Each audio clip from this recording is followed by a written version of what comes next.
السلام عليكم، كي دايرين؟ لاباس عليكم؟ كنتمنى تكونوا كلكم بخير. كتشوفوا اليوم غنشارك معكم هاد الشوربه اللي كتجي غزاله واقتصاديه، شوربه ديال البطاطا البنات اللي كاينه عندنا كاملين في الدار. اول حاجه كنحتاجوا فيها هي معلقه كبيره ديال الزبده اللي كنديرها في واحد الكاميله وكنخليها حتى كتذوب مزيان.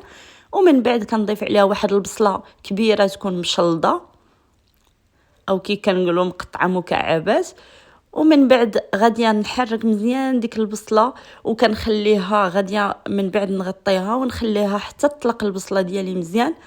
ومن بعد هنا من بعد ما طلقت البصله ديالنا واحد شويه كنضيف عليها من بعد 4 البطاطات كبار اللي كيكونوا مقطعين على هذا الشكل البنات، وكنزيد عليهم معلقه صغيره ديال الملحه، وكنزيد راس معلقه ديال البزار. وبالنسبه للكميه البنات ديال التوابل كتبقى اختياريه على حسب الذوق ديال كل واحد.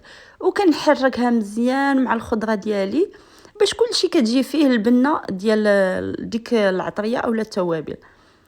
المهم من بعد ما حركتها مزيان غاديه نخليها واحد شويه باش حتى كتشرب ديك الخضره ديالي وديك البطاطا حتى كتشرب مزيان دوك التوابل. عاد غادي نرجعوا نكملوا هاد الوصفه. ومن بعد منين شربت حسيت بها زعما خدات من دوك التوابل كنحركها مزيان. من بعد البنات غادي ناخذ دوك المكعبات ديال الخضره ديال ماجي او لاكنور اي ماركه متواجده عندكم كنضيفوها عليه، وكيبقى اختياري ماشي زعما من الضروري انه يكون. الا ما كانش راه كتجي بنينه يعني غير كيزيدها واحد النغزه ديال البنه. المهم كنديرو كنحرك مزيان ومن بعد كنزيد عليه ايطرو ديال الماء وكنحركها مزيان مع داك الماء، وغادي نغطي عليها ونخليها طيب على خاطرها واحد 20 دقيقه حتى ل 25 دقيقه. ومن بعد ملي كندوز ديك 20 دقيقه انا خليتها غير 20 دقيقه، وباش نتاكد واش طابت كنضغط على هاد البطاطا بهذا الشكل. الا تكسرت كيف كيبان لكم يعني انها طيبه. غنخليها تبرد لينا واحد من 10 حتى ل 20 دقيقه باش كتبرد مزيان، سورتو الا كان عندنا الخلاط الكهربائي ديال البلاستيك اولا ديال الزاج باش ما يطبطقش لينا. اما الا كان عندك الخلاط الكهربائي ديال الالومنيوم اولا ديال الاينوكس يمكن لك تطحنيها ديك الساعه في ساعه. المهم هنايا غندوز نطحنها. الا جاكم البنات الماء كثير ما كديروش كامل، كتخليوه شويه باش من بعد لا جاتكم خاطره كتضيفوه ليها. وهنايا كنخلطها مزيان. من بعد ما خلطت كنضيف عليها انايا هاد الكريمه عندي فيها 20 سيليلتر ديال هذا ديال الكريمه. انا درت تقريبا نص ديالو 10. وانتم الا كان عندكم غير لافاج كيري اولا داك الفرماج كيري راه كتضيفوا عليه 3 ديال المكعبات ديال الفرماج اولا 3 المثلثات ديال الفرماج، راه كتجي رائعه نفس البنه، راه ما كاينش الفرق.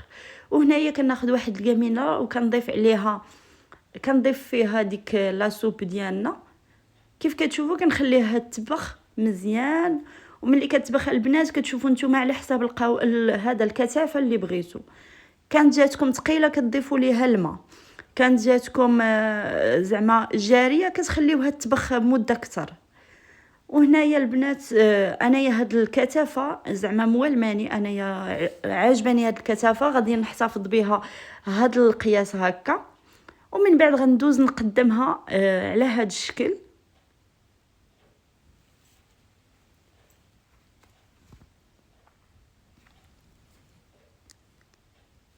ومن بعد ما قدمتها وكناخذ زيت الزيتون اللي كتكون خفيفه.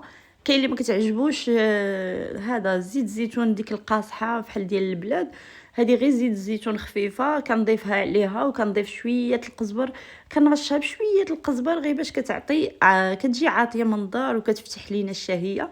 كيف كيبان لكم جات غزاله وحتى في البنان البنات جات رائعه. كنتمنى تعجبكم وان شاء الله انا متاكده غادي تعجبكم. ولا عجباتكم ما تنساونيش من لي كومونتير الزوينين ولي لايك وتبارطاجيو هاد الوصفه مع كاع الحباب ديالكم.